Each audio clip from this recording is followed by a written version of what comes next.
Hello, ghouls, and welcome to Brave the Basement. I'm your host, Ghoul the Rules. If you enjoy getting a little scared, ghost stories, haunted houses, a believer in the supernatural, or maybe even a skeptic wanting to look at things from a different perspective, then this is the show for you. Today's episode is sponsored by Ed's Barbershop. Ed's Barbershop is located at 210 Lane Street, North Judson, Indiana. So if you enjoy getting your hair cut from a hometown barber with that old-fashioned feel, then dial 574-896-3344 and schedule your appointment today. So today, we're going to be talking about an Exorcist story. And this is a topic that I typically do not like to talk about. And I've been wanting to do it because we're almost at the very end of Season 2. Next week will be our last episode for Season 2 before we get prepared for Season 3. And in these two seasons, I knew I was eventually going to have to do an episode about Exorcist, but I've always wanted to be very cautious of how I approached it, because, you know, when you start talking about demons, you can get to a point where you start to open yourself up. And I came across this story, and I said, I feel comfortable doing this episode. And then, so we'll talk about it once I get through this individual's personal story, and we'll talk a little bit about what her exorcism is. Amy Stamatis was left paralyzed below the waist after she plunged from the second story of her Searcy home onto a brick patio in November of 2006. The circumstances of the incident were unusual. Stamatis had climbed into an open window and was sitting on the sill when she fell. She insists that she did not jump. But for months beforehand, Stamatis had been struggling with quote-unquote dark thoughts. She had heard voices telling her to kill herself and sought treatment from doctors and psychiatrists. The voice didn't stop. Stamatis believed she was going through a mental breakdown. After her fall, she was lying in a hospital bed when she was visited by a woman who claims to have raised the dead and healed the terminally ill through prayer. The woman saw something in Stamatis that no one else had. She saw demons. Stamatis began experiencing strange ailments 7 months before her fall. She was wrapping up a 24-hour shift as a med-flight nurse at Baptist Health Medical Center in Little Rock when she was tasked with treating a burn patient. After wheeling him in a stretcher and completing a report, she found herself wandering the halls of the emergency room aimlessly. She had suddenly forgotten how to do her job. After I took care of him, my mind went out of the window, Stamatis said. I was just blank. That was her final shift at the hospital. Stamatis, a marathon runner, went home and was unable to run straight. She couldn't even perform simple tasks like picking out her clothes. Stamatis told her husband she was having a nervous breakdown, which began a string of visits to doctors and psychiatric hospitals. She was diagnosed with different mental illnesses. Stamatis said that doctors prescribed her antidepressants like they were candy, but the voices continued and her behavior became unpredictable. She stripped out of her clothes at a family gathering with her in-laws. During visits to the hospital, she yelled at her former coworkers. A particularly tense episode happened when Stamatis and her husband traveled to the Mayo Clinic in Minnesota looking for specialized treatment. While there, she broke away from the doctors and climbed 7 or 8 stories up to the edge of a parking ramp and threatened to jump. Police and her husband talked her down, but the voices continued. The downtown Church of Christ in Searcy held a prayer service for Stamatis after she fell. Among those in attendance was Cindy Lawson, a Pentecostal evangelist who has performed about 10 exorcisms. Lawson was not a member of the Church of Christ and had never met Stamatis, but she heard what happened and felt compelled to visit her. The Lord spoke to me and told me to go to the hospital to cast the demons out of her, Lawson said. I could feel something churning. Stamatis had broken her back in 3 places, punctured both lungs, and broken her ribs. She said the injuries indicate that she did not brace herself for impact. None of the bones in her arms and legs were broken.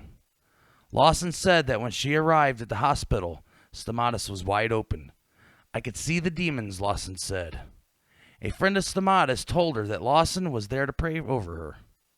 According to Lawson, Stamatis, or something inside her, growled in response. "Why are you here?" Stamatis snarled. Lawson brought out anointing oil and wiped it across Stamatis' forehead. "Lord, in the name of Jesus, I command that these demons release her and come out of her, and that she comes to her right mind. In Jesus' name," Lawson commanded. Stamatis' facial expression changed.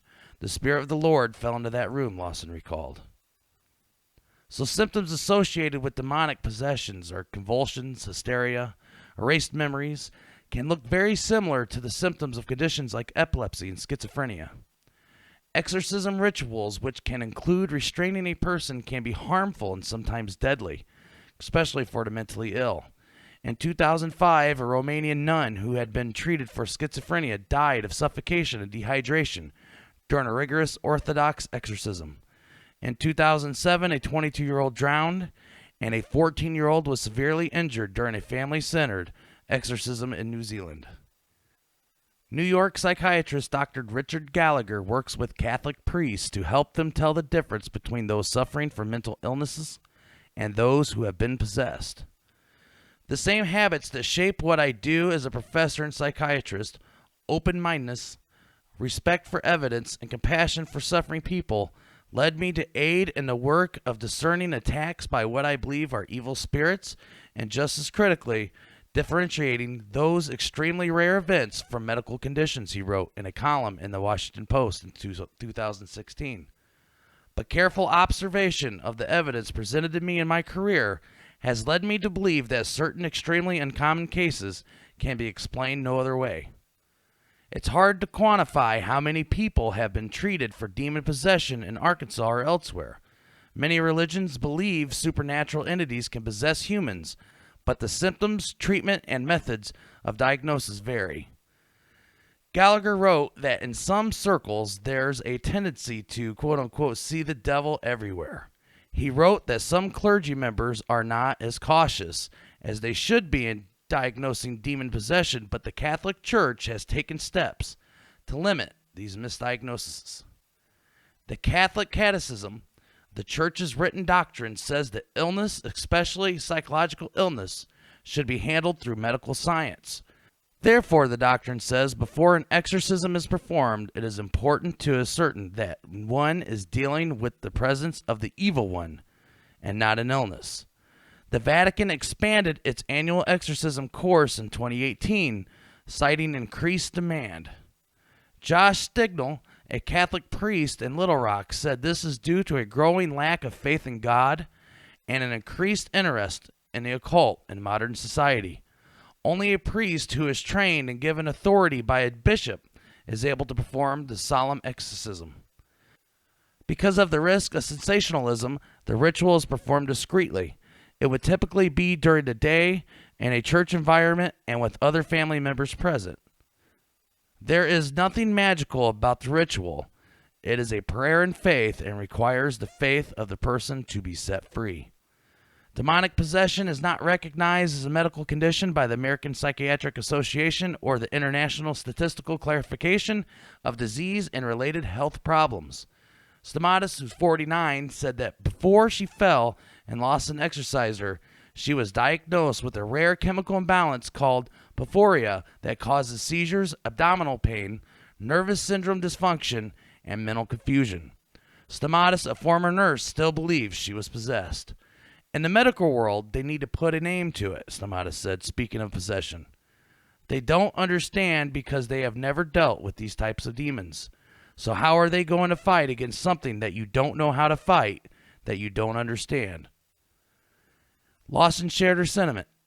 If most people knew it was a demon possessing thing, they would seek out that help, Lawson said. But it's so hard to convince people that is what is going on. Exorcisms conjure images of levitating bodies and screaming priests, thanks in no small part to Hollywood. The 1973 film The Exorcist, with its graphic depiction of demonic possession, spawned several sequels and influenced decades of horror films. Stignall said it's frustrating to see his religious practices dramatized to the point of disbelief on screen. The more common form of spiritual attack or demonic influence, he said, is temptation. that looks very different than a levitating child. The major exorcism or solemn exorcism is rare because cases of demonic possessions are rare, he said. He also said in most cases people are demon oppressed rather than demon possessed. And since demon oppression is ordinary, it is approached with ordinary Catholic practices, sacraments, blessings, and prayer.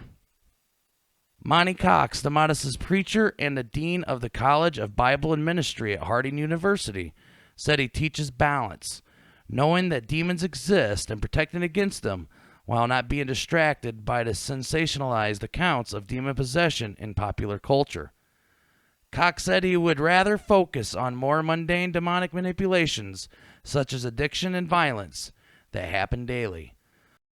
On one hand, there are those infatuated with the demonic and being drawn into a kind of magic that sounds more faithful than it is, Cox said.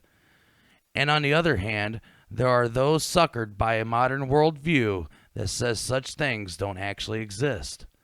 Cox said that whether it manifests in the strange phenomena seen in movies and pop culture, or through more ordinary darkness like drug abuse and violence, those who seek demonic influence will find it. If you play with that dog, he said, you're going to get bit. Catholic exorcisms are reserved for the ordained, but to Lawson, any follower of Jesus who is filled with the Spirit can cast out demons. Lawson said that she first performed the ritual on a 9-year-old boy, and he levitated. She said she has seen others foam at the mouth. She have had their eyes change colors. Others have spoken in demonic voices. It's not pleasant at first. It was terrifying, she said, but it's what God called me to do. Stamatis said that she has no recollection of her exorcism, but her family members saw an immediate change in her afterwards. In a recent interview, she said she's mentally healthy and spiritually she's better than ever. Stamatis said her greatest loss is not being able to go back to work as a nurse. Her paralysis prevents that. But Lawson believes God will intervene and fully heal her. That's what they've prayed for anyway. As a nurse, I would not have believed this if it happened to me, Stamatis said. I'd say that doesn't happen today, which is a lie. I lived it. So that brings us to the age-old question when it comes to demonic possession and these exorcisms. Is demonic possession real? Are these exorcisms real? Do they really help? And I really like how this article brought up the movie because a lot of what people think they know about this topic is based from a movie.